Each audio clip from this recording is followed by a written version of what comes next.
So to summarize this chapter on dilated cardiomyopathy, what are the key issues? Dilated cardiomyopathy is a common cause of heart failure. It is a primary myocardial disease which affects the left ventricle but also the right ventricle, which causes dilatation of the left ventricle with a reduction in left ventricular function. Often we find elevated filling pressures with a dilatation of the left atrium, and ultimately we will find pulmonary hypertension. There are large regional variations as to the cause of dilated cardiomyopathy.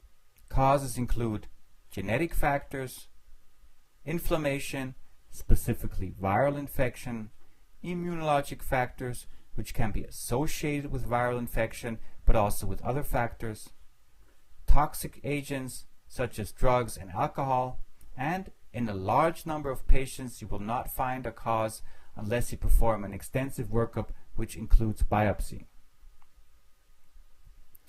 Echo is the primary tool to make the diagnosis of dilated cardiomyopathy.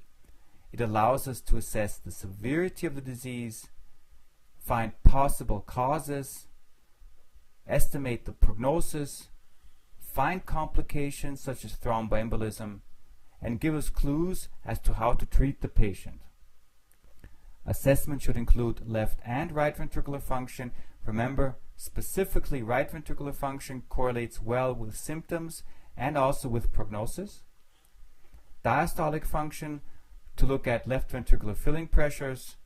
Those correlate well also with symptoms and prognosis. Mitral regurgitation, remember, MR is detrimental to the left ventricle, and the presence of MR reduces the prognosis and the survival of the patients. Finally, look at dysynchrony, because it could open the field to a new form of treatment for these patients.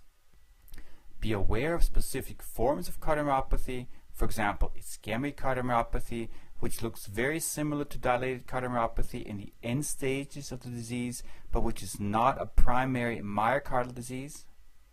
Non-compaction, which is important because it can be subtle and it needs further follow-up and family screening. Peripartal cardiomyopathy, which occurs during pregnancy.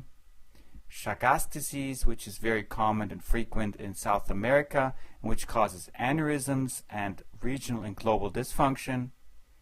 And tachycardia, as well as arrhythmia-mediated cardiomyopathies, which are reversible.